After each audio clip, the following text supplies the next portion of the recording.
Bonjour et bienvenue sur MaxLux, j'espère que vous allez bien.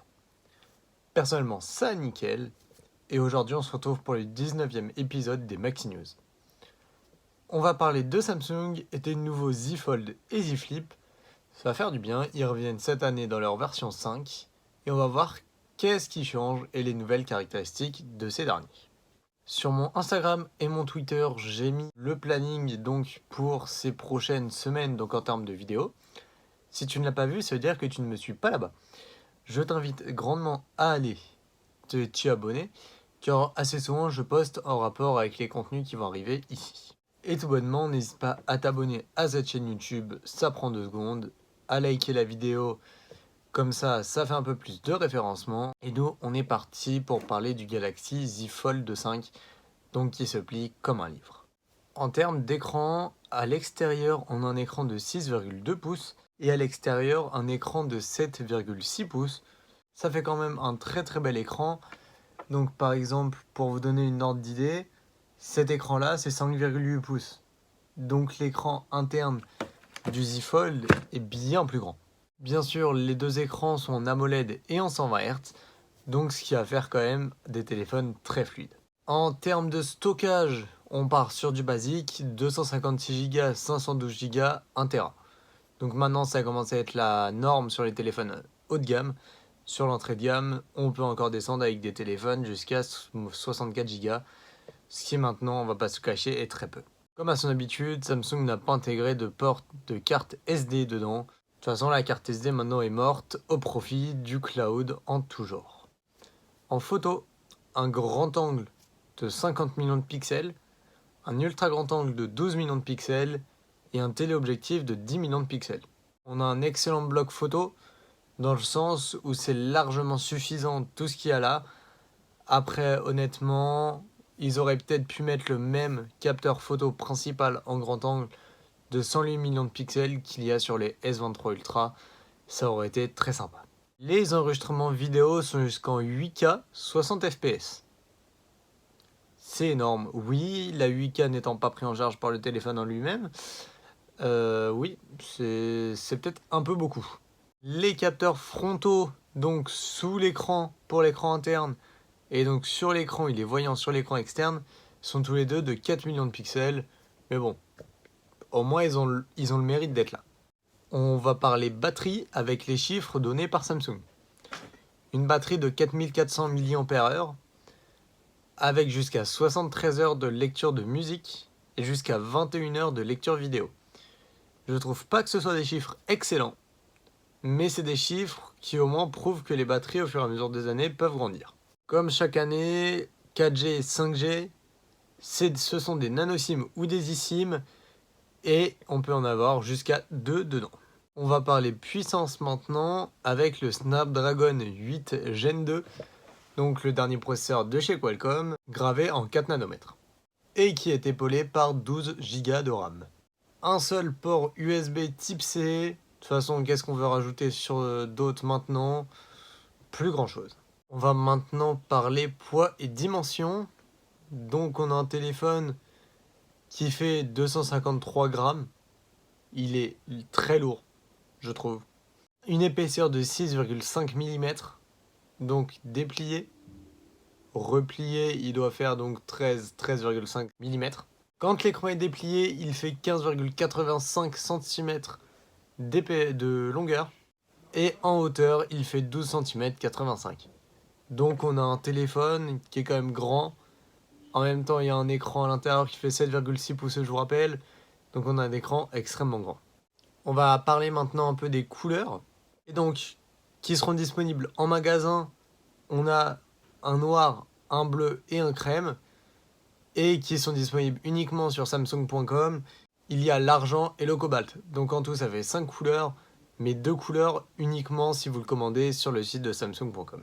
On va maintenant parler du design. Pour le Galaxy Z Fold 5, donc la première différence majeure avec le Z Fold 4 va être au niveau du bloc photo, où le flash, au lieu d'être situé en dessous donc du bloc photo, va être situé en haut à côté du premier objectif sur le dos. Donc ce qui lui donne un allure un peu plus de S. Bien que les caméras donc aient toujours un bump autour. Honnêtement, je trouve ça dommage qu'ils unifient pas cette gamme-là aussi par rapport à tout le reste qui est en vente sur le site de Samsung en termes de téléphone. La charnière, ils ont réussi à rejoindre donc Honor et toutes les marques qui arrivaient à faire des charnières totalement plates. Là, ça y est, c'est bon, les charnières, il n'y a plus d'espace, la poussière ne peut plus rentrer dedans.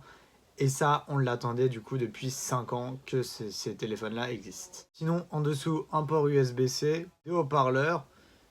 Et honnêtement, il n'y a pas grand-chose d'autre à dire, mis à part qu'il y a deux écrans.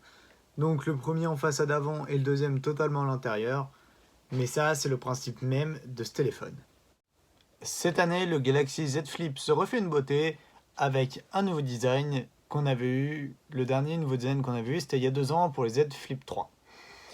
Donc un écran dorsal de 3,4 pouces et un écran interne de 6,7 pouces.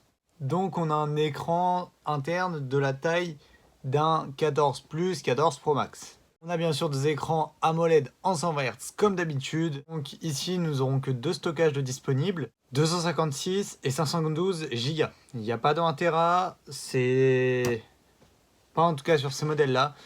Peut-être que ça arrivera plus tard. Bien sûr, pas de carte SD dedans. En processeur, un Snapdragon 8 Gen 2 for Galaxy, donc développé par Qualcomm et Samsung ensemble. C'est un processeur qui est gravé en 4 nanomètres. En photo, on ne change pas une équipe qui gagne. Grand angle de 12 mégapixels, ultra grand angle de 12 mégapixels. Des vidéos jusqu'en en 4K 60 IPS. En gros, ça change pas par rapport à l'année dernière. Tout ça, ça reste à peu près pareil. Le capteur avant, lui, par contre, va faire que 11 millions de pixels. 4G, 5G, attention, on peut pas mettre une double SIM dedans. Et c'est toujours des nano SIM qu'il faut dedans. De toute façon, maintenant, je sais même pas si je vais continuer de le mettre, que c'est des nano SIM, parce que c'est le format avec l'eSIM, bien sûr. En connectivité, donc on est sur du Wi-Fi 6E, avec du Bluetooth 5.3, et en termes de port sur le téléphone, on sera sur un USB type C. Batterie, on prend la même et on recommence. 3700 mAh, une charge rapide 25 watts. Bien sûr, la charge sans fil, je crois sur la partie inférieure du téléphone, parce que vous verrez, de toute façon, la partie supérieure du téléphone va être un peu plus compliqué de mettre une bobine de cuivre en dessous. Jusqu'à 57 heures de lecture de musique, et jusqu'à 20 heures de lecture de vidéo. On a quand même quelque chose qui tient la route. Après, ce sera testé bien sûr en conditions. Moi, je pourrais pas le faire pour des raisons budgétaires, mais ce sera à voir dans les différents tests, notamment Jojol qui, je pense, va faire une vidéo comparative des batteries. Ça m'étonnerait pas qu'il en fasse une. En système d'exploitation, Android 13 avec la surcouche One UI, parce qu'on est chez Samsung. Poids et dimension. Une épaisseur de 7 mm. Le téléphone est extrêmement fin. Après, ça c'est déplié bien sûr. Une largeur de 7 cm. Une hauteur de 16 cm. Pour un poids de 187 grammes. Le téléphone est hyper léger. Si on prend par exemple un Z Fold 5 qui va faire 250 grammes, on a un téléphone bien plus léger. Et ça fait du bien en main, je pense, d'avoir un téléphone aussi léger. Dans les couleurs, Samsung n'ont pas fait semblant cette année. Les couleurs qui sont disponibles donc dans tous les points de vente. Vert d'eau, graphite, lavande et crème. Et dans les couleurs que l'on pourra acheter uniquement sur Samsung.com, argent, vert, cobalt et jaune. De toute façon, les couleurs, vous les avez à l'écran pour le moment. Et maintenant, pour parler des prix, en 256 Go, le téléphone coûtera 1199 €. Et en 512 Go, il coûtera 1339. On va maintenant parler du design. C'est parti. Donc, pour le design, en comparatif avec le Z Flip de l'année dernière, donc le Z Flip 4, il a un écran plus de 200% plus grand. Donc, pour vous dire la taille, l'année dernière, on était sur des petits écrans. Là, on est quand même sur un écran qui prend presque toute la face arrière, avec juste en haut les deux caméras. Donc, je vous mets une image à l'écran actuellement, chose que je n'ai pas faite pour le Z Fold, parce que le Z Fold, le design change trop peu. Là, le design change vraiment beaucoup. Donc, je vous mets des images explicatives. Donc, comme vous pouvez le voir, l'écran prend maintenant presque toute la face arrière du téléphone, en tout cas la partie supérieure. Les caméras, elles, ont légèrement bougé pour passer d'un format où les caméras étaient l'une en dessous de l'autre, pour passer un format, la caméra, l'une est à côté de l'autre, bien les couleurs sont passées en glossy, je trouve ça d'ailleurs magnifique. C'est pas pour autant que je vais changer pour la team Z Flip, mais bon, on a quand même un énorme travail de redesign qui a été fait cette année, et ça mérite quand même des salutations de la part de Samsung, parce que c'est un téléphone qui était trop peu pratique, on pouvait mettre que des widgets sur le petit écran. Maintenant sur le grand écran tu peux répondre à des messages, tu peux regarder des vidéos, prendre des selfies, c'était déjà possible, mais bref, ça devient quand même ça devient un écran limite.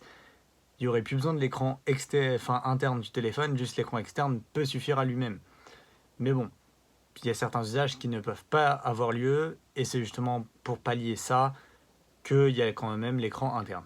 Et qu'on a bien vu avec l'iPhone 12 mini et l'iPhone 13 mini que ce format-là ne plaisait pas à tout le monde, donc il fallait quand même quelque chose de concret.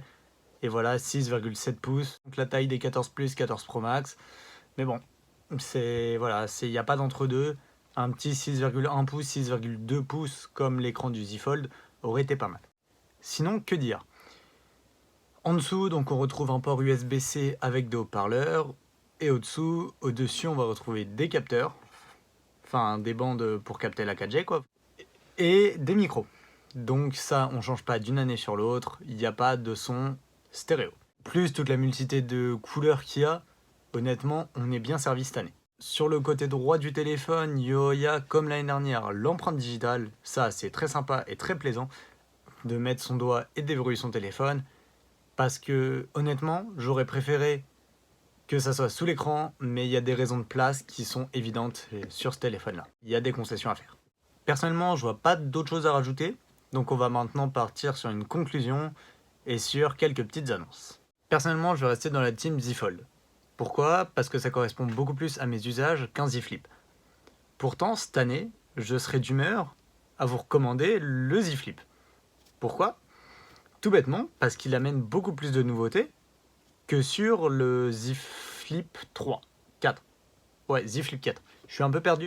Et le problème, c'est que le Z Fold, depuis 2 générations, 3 générations même, n'a pas évolué. On reste à peu près sur le même design. Donc le Z Flip 3, Z Fold 3, Z Fold 4 et Z Fold 5 sont basés sur le même design. Donc si vous voulez ce design-là, avec pas mal de puissance aussi, les dernières mises à jour logicielles, partez sur un Z Fold 4 ou un Z Fold 3. Le 3 risque, voilà, plus un 4 qu'un 3.